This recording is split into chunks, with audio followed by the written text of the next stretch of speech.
Yep. Yeah, I took out a wasp, cut him in half. Really? Cut them in half, Yep. huh? It's Cut that 'em in half. powerful. Do you pump Yep. it full of air, or does it come with a little air card? It's like a Nerf gun. You know how Okay. but it's got an extra strong spring, so when you pump it back, you get a It's fair burst of air. A fair burst of awesome is what you mean. That's awesome. Yeah, that will salty be better. awesome. That'll be better for my wife and daughter who go through half a can of Hornet spray in the house, tracking Yeah. down that one In wasp. the house? Yes. Well, That's what I how's that said. not dangerous? The cleanup is all that oily, nasty residue. It's awful. But Yeah. so they're pretty excited It's about not the worth. gun. Yeah, it's not worth the problem of spraying it. Okay. All right, boys, are we ready? Sir. Ready-ish. Ready as Try will and be. get this thing Turn it the other way. Turn it the other way. horizontal, That or way? as we like to say, there you go, landscape. So you're There we go. all right, and then this goes this Trying to way. work this out so it'll. Gotcha.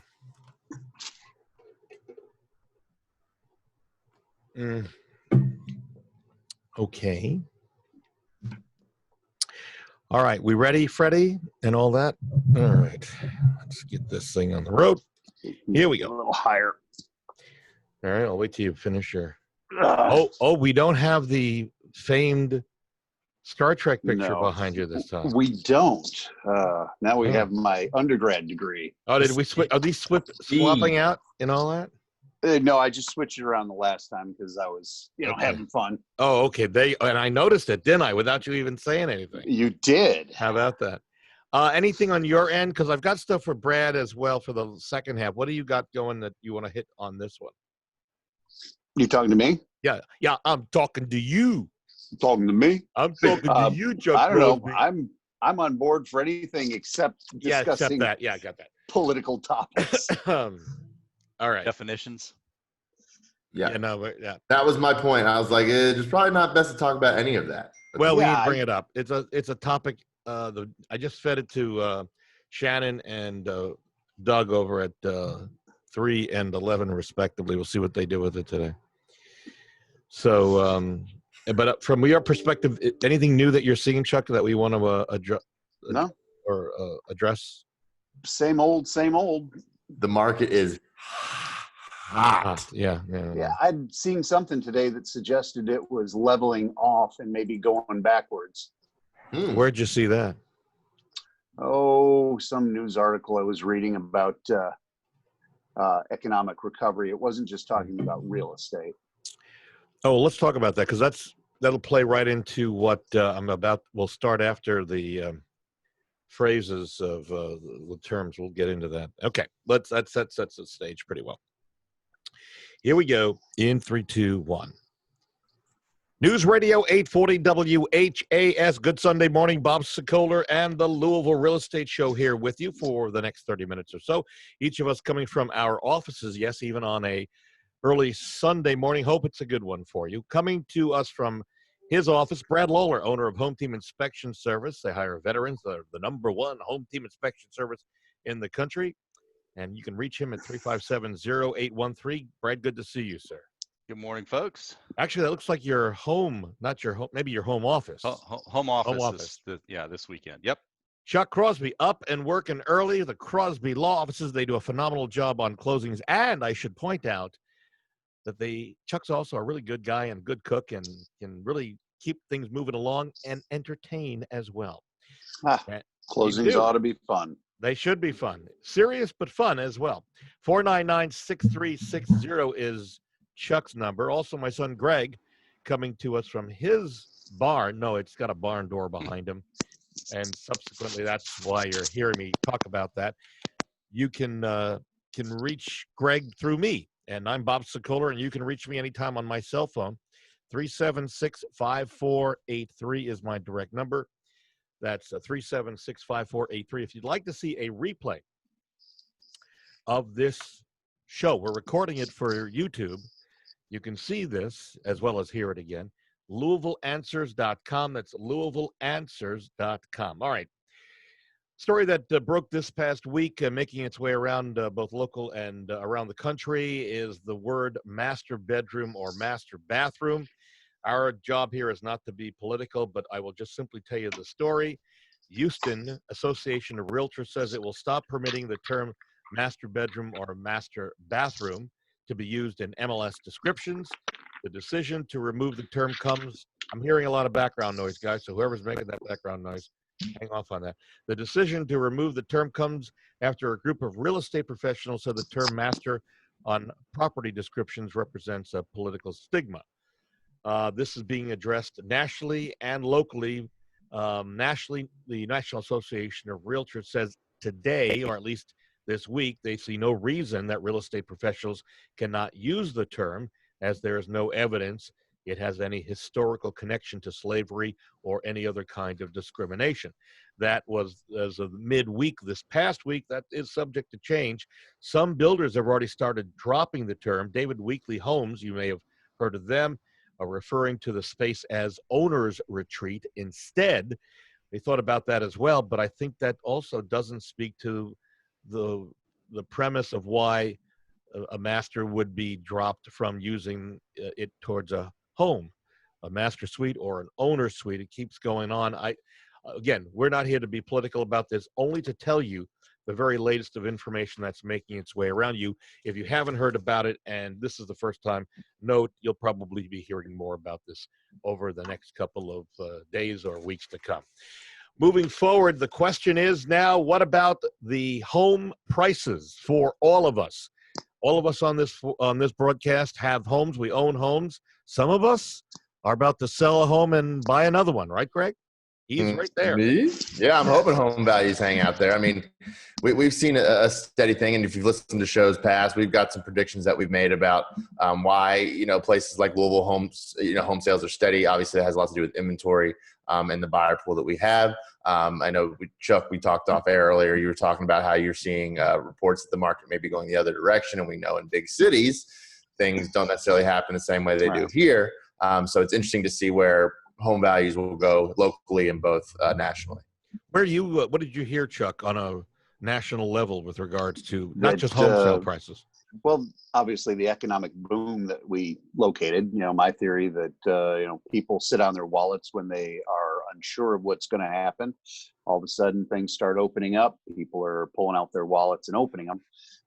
Big boom nationally in economic activity, but it looks like it's leveling off, according to the New York Times at least, and maybe going backwards in places like Texas and Arizona, obviously. Which, again, this could also be tied into a COVID-19 reoccurrence. Let's face it, that is a concern, and you point that out, which as of this past week, we did not see happening in terms of a reoccurrence of COVID-19. Let me give you some examples and some of the national reports that we've got. The upswing that we will see and are seeing this summer is a result of pent-up demand from home buyers and supply in progress from home builders that has simply been pushed off a few months because of COVID-19. However, after this pent-up demand goes away, the true economic scarring due to the pandemic will begin to affect the housing market as the tide of pent-up demand goes out. The virus and other challenges currently impacting the industry have created a wide range of thoughts regarding the future of home prices. And here's a list of analysts and their projections from the lowest depreciation to the highest appreciation, okay? So we polled a variety of people. CoreLogic, which does studies, says year over year, the housing industry will decline 1.5%. Okay. Haas, I'm not quite sure where I would attribute it them, but take it for what it is. Haas, year over year decline of 1%. Zillow, which even they will tell you they're not necessarily accurate. They want us as realtors to be accurate. I think that's kind of funny. But Zillow is saying year over year challenge is forecasted to bottom out at 0.7%. The home price expectation, let me try that again. The home price expectation survey shows a decline of 0.3% in 2020.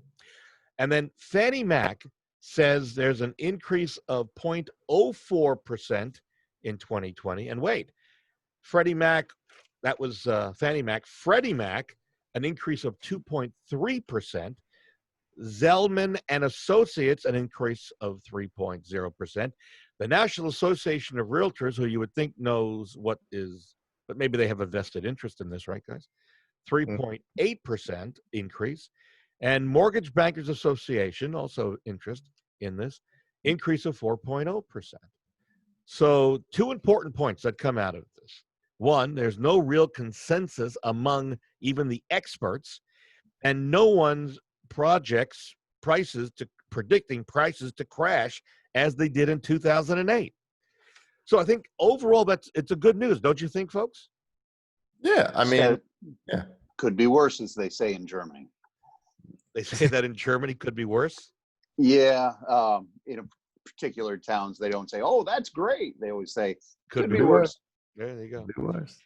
I think that tells a lot to anybody who's thinking about buying or selling, especially in the Louisville market and Southern Indiana market, where we're seeing buyers so active that most homes are not staying on the market for more in the price ranges of 100 to 350,000. Yeah. They're not staying on the market for more than a couple of days at most. You may have seen the story that Myra Ansari did with me this past week on Wave 3, talking about just how hot this market is. We had one of our sellers who we put their house on a market on a Saturday. I did the photography because one of the members of this radio team was on vacation. I did the photography. Yeah, no, you're entitled to vacation. And we didn't have a chance to put a sign in the yard, and we sold it in 2 days. Yeah, at 6,000 over ask. Down in Houston, where my brother lives, and obviously where they're seeing some economic decline due to the huge number of COVID cases. My brother listed his house this last Friday, and by Saturday night had 52 showings, 17 full cash offers, and several of those were above price.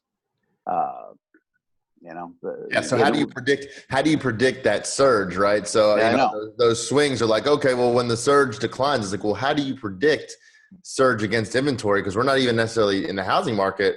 We dealt with that slowdown because of COVID, but it had nothing to do with the fact that the market was still hot, still predicting growth, still having inventory issues, still with a large buyer pool. This is just exacerbating the issue, so to speak. So that's a pent-up demand, right? That's what we were talking about. Right, but how do you predict the demand was pent up for 2 months. Okay, so you release the pressure valve for a week or two or a month or 3 or whatever, but then that demand is still there because we still have, before COVID, we were still having these issues of lack of inventory and a large buyer pool here locally. Here locally, right. I think if you take the old Mike Pitt route with analogies, concentric circles. When bad times happen, the circles just come in. You've still got that middle section that's still looking, still there. It's just, you get a bigger pool. Yeah, but it's, if this is all you have available, well, you're not really going to feel or see while the circle is coming in and out. Speaking of seeing, if you'd like to see how you like that, if you'd like to see what people are saying about us, head to LouisvilleSellersTalk.com. If you want to read our reviews, go to LouisvilleZillow.com. And let me alert everybody. Brad, we're going to get to you in a second on what's happening with Home Team in terms of inspections. But I have to tell you, this past week was a very upsetting week for me. We pride ourselves on getting really good reviews. But we're starting to see reviews that are coming in that reflect what we've been dealing with privately with COVID-19. And if you go to LouisvilleZillow.com, one of the newest reviews absolutely trashes us. I'm telling you this, folks. It is the worst of reviews that we've had. And as I explained in my response to this review, it had absolutely nothing to do with us. And the gentleman who left the review almost alluded to that, but he just didn't understand why we have no control over the market. He was grasping at straws, trying to find a place to name, and we've got our big boy panel. We understand the market, Yeah. but there's a lot of things we can't control, and that was where that anger was coming from. It, so to say. Just to give you 2 points that come to mind. The first point that he said was that it took more than 60 days to close this house, to get it closed, not to get it sold, because we sold it within a matter of days and for more money than he expected, but 60 days, more than 60 days to close the loan. And unfortunately, we have no control because COVID has impacted lenders. And then he said he's sold 6, 7 or so homes over a number of years in Louisville, and he's never had this type of experience. To which I said, we've never had COVID. Never had COVID before. So I felt very bad for him. We got the problems worked out that he wanted to get worked out. And I still said, listen, we're always going to be here for you. But I just want you to see, these are not made up reviews. Speaking of it, again, go to LouisvilleZillow.com and you can see what I'm talking about. And I thought I did a decent job in answering him as nicely as possible, because that's ultimately what is important, is telling him we're always going to be here for you and we'll try to get whatever you need done. Anyway, so that just that Chuck said, see this, and I said, okay, let me talk about this. So Brad, let's go back over to you. Yep. What's the business end of it been like for you the past week? So we are back about 30% over 2019 levels right now.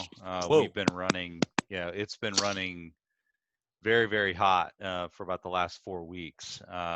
All inspection slots are filling up every week. We've had to expand the schedule of our teams a little bit. Certainly, we've had to move some big obstacles to get some of the inspections in before the deadlines. But it's back to the point that you ask is, there's a big bubble going through there right now. We don't know how long it's going to last. Yeah. But revenues and inspection counts have been just off the charts high. So we're blessed by that, getting everybody in. Indications on our side are that we operated throughout the pandemic. We supported a lot of agents and brokers throughout that time.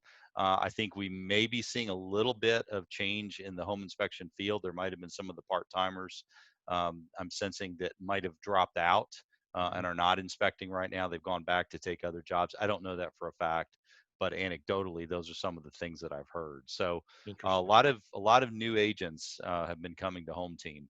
So not exactly sure why, but it's definitely changed over the last certainly the last 6 weeks in particular.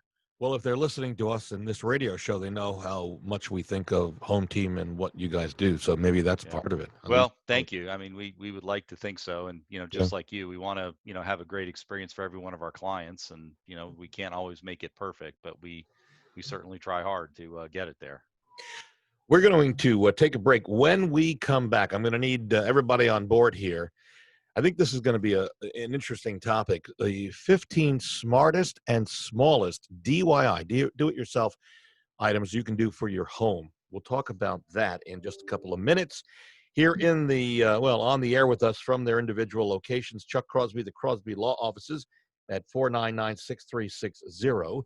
Brad Lawler, owner of Home Team Inspection Service at 357-0813. My son Greg, who does our marketing and our photography and so much more, does a great job. And then you can reach me. We are desperately looking for homes to list and sell because we keep selling them. It's a good position to be in, but we need to be able to help as many families as we possibly can this year, despite COVID-19. You can reach me anytime on my cell phone. 376-5483 is my direct number. We'll take a break. Back in a moment on News Radio 840 WHAS. News Radio 840 WHAS, the Louisville Real Estate Show, here with you for another few minutes, talking with Chuck Crosby, the Crosby Law Offices at 499-6360. Brad Lawler, owner of Home Team Inspection Service, 357-0813. My son Greg, who does our marketing, photography, and so much more. And I'm Bob Sokoler, and you can reach me over at the Sokoler team at Remax Properties East at 376-5483. And we want to thank Barbara Corcoran. You may have seen the commercial that Greg and I shot up with Barbara. When did we go up there? Back in September or something like that? October? No, it was a little later than that. Yeah, no, Yeah. was it? Was it then? Oh, it was for January. It was January. I was gonna say Yeah. these months of it's already July. Yeah. Yeah, I know. Yeah. It seems like everything's just flying this year. Ridiculous. So, but anyway, thanks, Barbara Corcoran, with us. It really appreciate her endorsement, and call us. We list, we sell. If you want to use our guaranteed sale program, no problem. No extra charges. You can cancel at any time with the guaranteed sale program. Again, you can reach me at 356-5483. 356-376. Wow, my I mind was just gonna say that sounded weird to me too. Yeah, I was like, wait a second, I'm right Let there me with take you. that again. 376. Yeah. 376-5483. Okay. Here we go. The 15 smartest and smallest DIYs you can do. So again, Brad, jump on this. Chuck, tell us if you've done this. Greg and I also the same. Replace weather stripping in the house unless you've got new windows. On the window specifically, I've done it on a door, underneath a door. Yeah. Good idea. Yep. Good idea. Relatively easy. Add window well covers. I just did this. I actually used decking material and built a little box to prevent water from going in window wells. Chuck, do you have one on your What's a palatial condo? window well? Like an egress, if you have like a basement with the window well that's allows. That's what they're talking I don't about, have right? one of those. Yeah, Yeah, don't I have one of those. Basement Well, window. make sure your dogs haven't trampled it and broken it apart, much like Brad, now how good is that for inspection and keeping water intrusion away, right? So having a window well is better than having a window below grade, like we saw in the brand new house that the Sokoler team's working on. So yeah, I prefer to see the window well rather than the window below the level of the dirt. Oy. Oh boy, Why would they do that? I don't know. It was just a grading issue. Okay. They got to work on that. They'll fix it. Yeah, yes, The next one is something that Brad talks about all the time. Install downspout extensions. They're cheap, right? Oh yes, they are. They are cheap. You want your water about at least 6 to 8 feet away from your house. Keep it away from the foundation. So it's and from your neighbor's house. Be nice. Don't direct it right into their house. Try to figure a way to channel it away. I've run into that situation before. Yep. It can be hard depending on how the lots are graded. It can be tough. Yeah. So what do you do? What happened when you ran into that situation? Was that because of your situation personally, or is it somebody that you were closing? That was an issue that someone called me up about. Neighbor was directing the water in their direction. Did you suggest bring over a cake that you baked, maybe a chocolate cake, and build be nice? build a moat? They had actually gone a little beyond that. Oh. Yeah, a little bit. Yeah, that one got ugly, but it worked out. They always work out. So this next one's a little more difficult. Install frost-proof exterior faucets. I know we're thinking here we are in summer, but thinking ahead. Would the covers, those foam insulation covers, work just as well? You're shaking your head no, Brad. No, they don't. No, they give some sense of security, but they don't do the same thing as a freeze-proof valve does. But the problem is the hose bibs, the freeze-proof hose bibs have to be installed by a plumber. Well, you better bet want to try to do that because yourself. they're in the wall. But yeah, I mean, some insulation is better than no insulation. I'd rather see people just drain it completely and use the shutoff inside the house to cut the hose bib off, shut the water off. Yeah, no, I cut the water off, right? Yeah, but you're right. That would require a plumber, and who knows what the cost would be on that. Right. Yeah. Something that we could all do easily: prune shrubs near the house to protect the house. Correct? Mm-hmm. Yeah, that and around your air conditioning unit, we see a lot of condensers that are have vegetation right up to the to the fins on them. Keep that area clean. Foot around it is at minimum. So this next one, even in Chuck, in your house, this one comes as a surprise. Treat your sewer lines. They're saying, and this is a national survey that was done. A clogged sewer line is messy, smelly, and can result in pricey plumber fees to repair. Protect your sewer and your wallet by using a mainline sewer cleaning project. I mean, does that even make sense in a sewer line? I know septic lines, yeah, but well, they're probably thinking about the old clay tile main lines. Those get tree roots in them over time. That's kind of what the Roto-Rooter guys do. But there are chemicals you can put in the toilets too that that will take care of the hair roots. I don't know. I'm not sure that that's as big of an issue on, like you say, on a sewer line than it would be on septic. But I don't know. I'm not sure I do it at my house, but I could understand why they would suggest that for a heavily treed lot. Might make sense. Maybe. I just think that's an interesting theory, and we should probably look into it to Maybe see. if you've got like a big commercial kitchen and you're cooking, you got grease down there, and you want to flush that baby out and make sure it stays I clean. don't know. Yeah. Yeah. Or rice. Or rice. Ooh. Switch Think to about rice. Switch to LED light bulbs. We've talked about this for a long period of time. Replace your furnace filters. So let me give a little tip out. So you're once a month, once every 2 months, 3 months on that furnace filter? At least every 3, for the common type filters. There's some that, and I know people have argued, they've called in and complained that I talk about the larger filters, but the spring air type filters that are 9 inches thick, that's a twice a year replacement. But just the little 1 inch thick ones, it'd be great to every 2 to 3 months. Let me Just ask go you. to Amazon, buy you a nice 12-pack. Yeah. I went into a house the other day. They had a 3-pack and still in the plastic, but they changed it every month, which was great. Mm-hmm.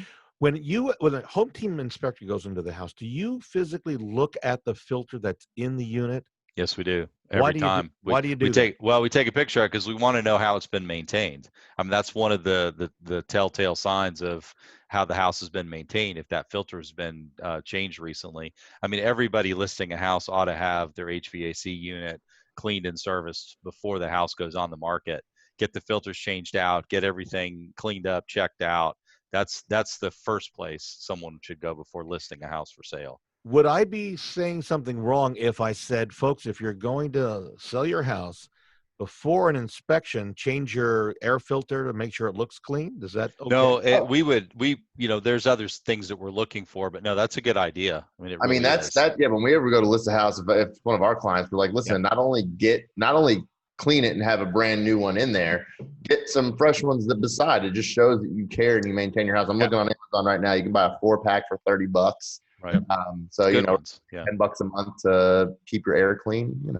Seal sidewalk cracks is another suggestion because they can become trip hazards and water and ice gets in and moves them, right? We know that. Driveways too. Install a smart thermostat. Chuck, do you have a smart thermostat in your home? Did you put like a Nest in there? I don't think it's a Nest, but it shuts it down to a particular temperature during the day, and when we get back, it goes back up. It's a smart thermostat. Yeah. So. Okay, good. Then boost your entry appeal. You don't need to paint your whole house to give it your home a fresh look. You can update or upgrade your home front door and doorknob. Doorknob, right? Replacing it with a substantial lock set. The new, again, I don't want to sound like I'm a broken record with Nest, but they have the new electronic locks where you can just press your own code in, recode it for visitors or some deliveries, right?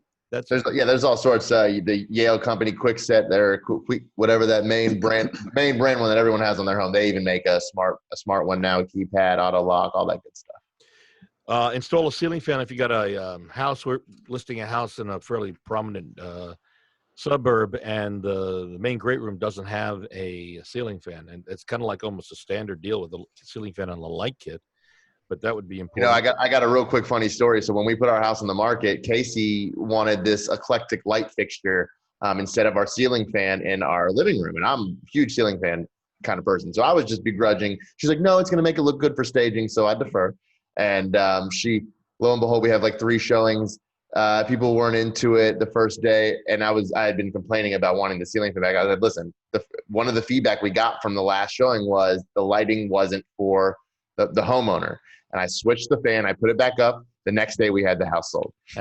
There you go. And it's all because of a ceiling fan. I'm telling you, it's that ceiling fan. Could be. Lighting is also important, especially if you're selling, but even if you're living there, dimmers are important. Again, you guys have dimmers on some of your lights? Yeah. Yes. Easy to install if you know what you're doing. Just make sure you know what you're doing. Dimmers are nice, but balanced lighting, take it from the photographer, but the balanced lighting in a home just for the eye, when you go into a home and you have a really dark room and you just something may seem off, or put a lamp in the corner, make sure it's plugged in, make sure it works, little things. All right, final couple of things. Open and close water valves to make sure they're working. I can't tell you how bad it could be if it's stuck, somebody turns it and it breaks, and now you got water going all over everywhere, especially if it's during an inspection. Brad, you could probably talk about that. Well, yeah, inspectors we will never touch the valve, because as soon as we do, it is going to break and it is going to leak. Yep. So yeah. Check it ahead of time, make sure it's working. And finally, clean the faucet aerators, because they get clogged up, they slow down the water flow. And if you're trying to take a shower or you've got your hands being washed, especially now with COVID-19, you want to make sure you got a lot of water pouring on those hands along with soap and the proper things to disinfect your hands. So one other thing on that, Bob, and I know we're short on time, but on shower heads, rub your hand over the little rubber tips on your shower head too, to knock off all the scale. That's it. You heard it. And the word from Brad Lawler, owner of Home Team Inspection Service, 357-0813. We've got Chuck Crosby, the Crosby Law Offices at 499-6360. My son, Greg, who does a great job of photography and so much more. And you can reach me anytime at 376-5483 to get your home on the market. We've got 15 agents who are ready to help you find a home. If you want to see a rebroadcast of this show, go to LouisvilleAnswers.com. To sign up to get me out there, go ahead and just go to LouisvilleHomesales.com. That's LouisvilleHomesales.com. And we will see you next Sunday right here on News Radio 840 WHAS. All right, gents. Yeah. That does that. Did anybody see that article that Glar came out with? I don't know if Chuck or Brad would have been, but it was one of the Borders brothers wrote a long thing about the history of redlining, and it was sent out to like every agent in Greater Louisville Association of Realtors, and it was, I mean, it's a good article because I don't think some realtors realize the historical role and what's going on, but it's out there on the internet for all to read. Is that similar to the one that you linked to in your email, it's similar to the NPR article, but I want to read that. Yeah, this is more centered from somebody, a prominent, Louisville person. Right. Right. Interesting article. Yeah. I'll run across deeds on a fairly regular basis in the back chain where they indicate that persons of color and or religion not to be allowed into the subdivision. On the actual deed. Yeah. Wow. But we're talking deeds back a few years. Yeah. Well, right. So they're still out there. They are. It's definitely out there. So. Yeah. All right. Well, but owner's suite has been used, like I well before all the political unrest. I'd heard owner's suite used a lot, and maybe because of people just trying to be aware of sensitivities and all of those things. But and I think that it does add a luxury point to it. I think that's part of the marketing piece. Does owner suite fall into the same problem as No, because here's the thing. You got to understand the reason Texas is doing it and the reason NAR is getting a hold of it is because it's a political gesture. It's no more than a focal point that you can say, okay, here's a nicety, we'll stop doing this, and that's great and all, and it should be done that way. But at the end of the day, it's not changing systematic problems. Yeah. It's not reversing redlining. It's not. It's literally it's reinterpreting a word. Right. It's versus principle or main. It's just reinterpreting that. I mean, we find problems because we don't know what to call rooms, houses. So we sometimes have to just call them by location that they are in the house. We don't know what someone's going to call it. Yeah, and it comes like what you're saying, like labeling it. It comes down more to like a procedural thing for each board to say, okay, well, when you input this listing, instead of it saying master, it's now going to say owner suite because we want to be politically correct and we want to, just have sensitivities to the issues that are going on in the world, and that's great. But again, I hate when people empty gesture try to over politicize the gesture because it's simply a gesture, not a And the etymology of the word has nothing to do with slavery whatsoever. Absolutely. If I'm going to call you Mr. Sokoler, it's the same thing. Mr. Master, etymologically, they're the same word. Right. Yeah. And will So- you stop calling owner suite, or will you start calling the master bedroom and call it the owner suite? Or the Well, it's in our software, it is called a master bedroom. you're going to have to change that. I know. Yeah. It's it's interesting because when that first came up, we took a look, and that's standard within the reporting software, but it's not a word that we use in every single house because sometimes it's not. We don't know what a master bedroom is. It doesn't, the Yeah. layout of the house. It's Same not on my defined. side. Yeah. Yeah, so we don't always use that term, but the term is in there. Do we change it to main, or principal? I don't. We'll I don't just have think, to and that's see. the thing. I don't, and because it's a gesture thing, I don't think people really care. I just think this Yeah. is being politicized, Yeah, Yeah. because I mean NAR hasn't taken that change, but like Bob said, 3 days from now everything could change as that Absolutely. gesture goes through. So we'll be aware of it. But yeah, for us it's more important just to make sure everybody understands what room it is that we're talking about. Right.